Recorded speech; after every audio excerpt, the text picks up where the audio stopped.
সাইগালকে কোষে এক চড় মেরে বসলেন পঙ্কজ মল্লিক। স্টুডিও ভর্তি লোক, প্রডিউসার, মিউজিক ডিরেক্টর, সাউন্ডের লোকজন এবং মিউজিশিয়ানস সবাই একেবারে স্তম্ভিত। গোটা স্টুডিওটা একেবারে বরফের মতো হয়ে গেল। সকলেই ধরে নিয়েছিলেন অপমানিত কুন্দরলাল সাইগাল এবার নিশ্চয়ই স্টুডিও ছেড়ে বেরিয়ে যাবেন, জাস্ট সময়ের অপেক্ষা। এই ছিলেন কেএল সাইগাল, কুন্দরলাল সাইগাল।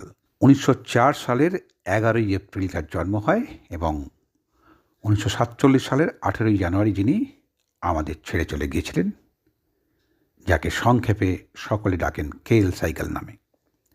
একজন ভারতীয় অভিনেতা যাকে হিন্দি সিনেমা শিল্পের প্রথম সুপারস্টার হিসেবে বিবেচনা করে। আর তার সময় শিল্পের কেন্দ্র ছিল কিন্তু বলিউড নয়, এই টলিউড, মানে কলকাতা। এবং এইটা একসময় স্ন্যাচ হয়ে গেল মুম্বাইতে। সাইগালের জন্ম জম্বুতে।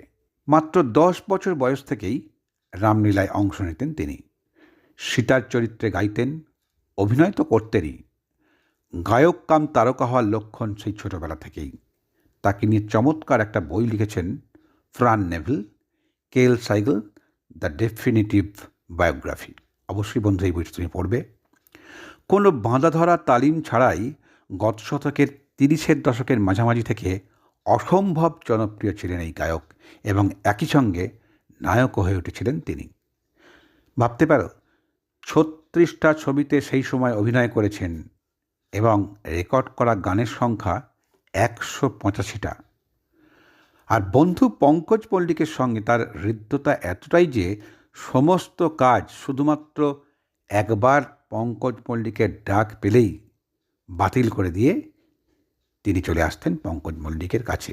আর সেই জন্যই এত ব্যস্ততা সত্ত্বেও বন্ধু পঙ্কজ মল্লিক তাকে একবার ডাকা মাত্রই প্রায় বিনা পারিশ্রমিকে কলকাতায় চলে এসেছিলেন কুন্দরলাল সাইগাল। আসলে কুন্দরলাল সাইগাল আর পঙ্কজ কুমারের বন্ধুতায় বিন্দুমাত্র ফাঁক ছিল না, একেবারে হরিহর আত্মা।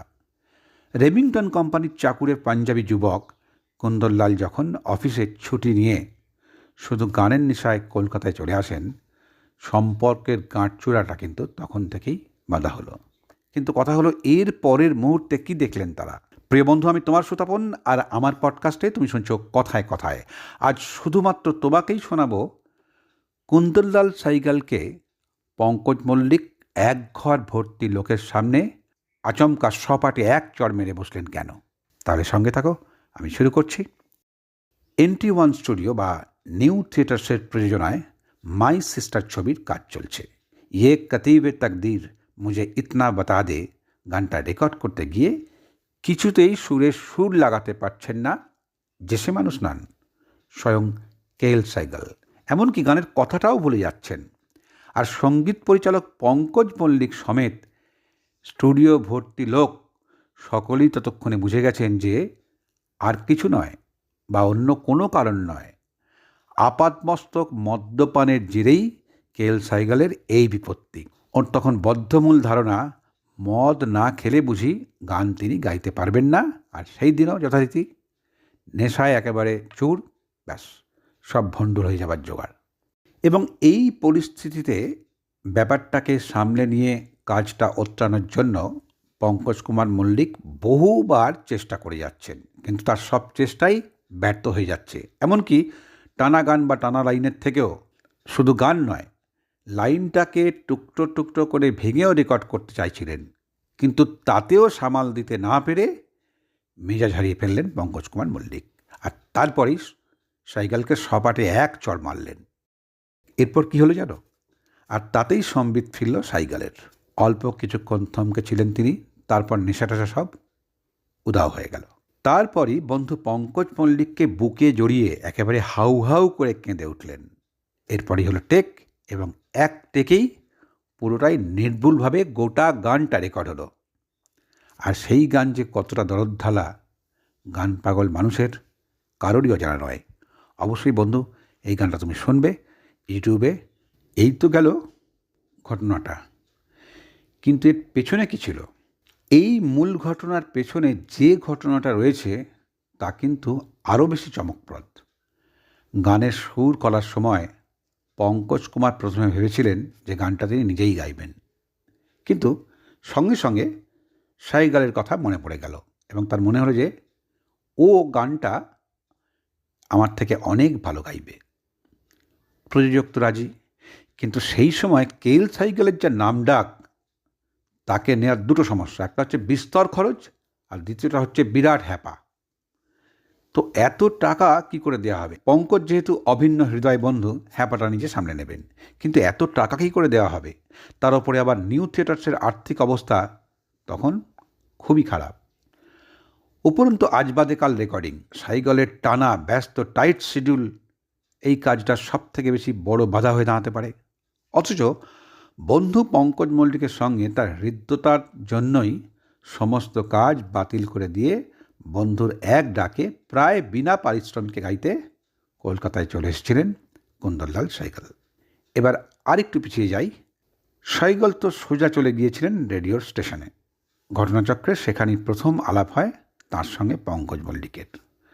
তখনও কিন্তু বাংলা জানতেন না, শুধুমাত্র হিন্দি আর উর্দুতে গান গাইতে পারেন।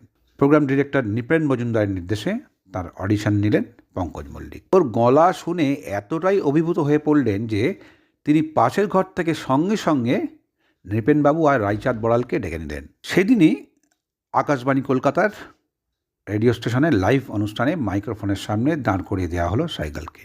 আকাশবাণীতে সাইগলের গানের সম্প্রচার হলো সেই প্রথমবার।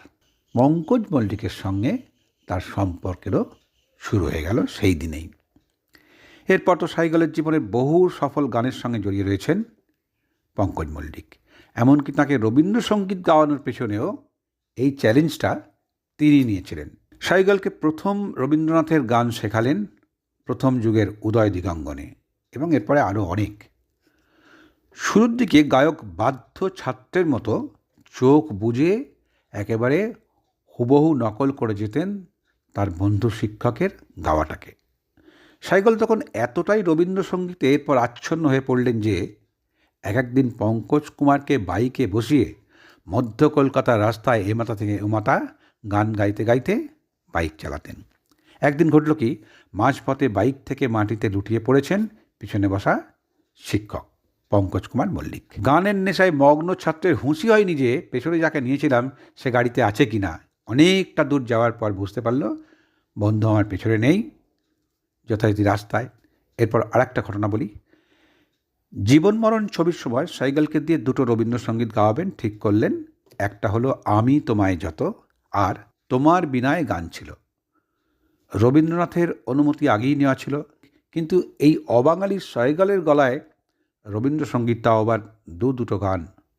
একবার অন্তত কবিকে না শুনি যেন স্বস্তি ছিল না ওর। কিন্তু ঘটনাটা যেটা ঘটল, কুন্দনলালের গান শুনে প্রাণ ভরে আশীর্বাদ করলেন রবীন্দ্রনাথ। রবীন্দ্র অনুরাগীরা এবং রবীন্দ্র অনুসারীরা রবীন্দ্রনাথের ধুয়ো দিয়ে গেল রব তুলে তারা কিন্তু সবসময় আটকাতেন, কিন্তু রবীন্দ্রনাথ সবসময় মুক্ত মনের মানুষ ছিলেন, এটা তার একটা বড় প্রমাণ।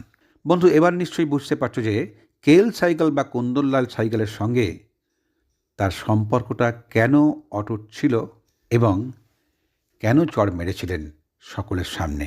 কেমন লাগলো অবশ্যই জানাবে, অবশ্যই সঙ্গে থেকো। সবার আগে তুমি ভালো থেকো বন্ধু। টাটা।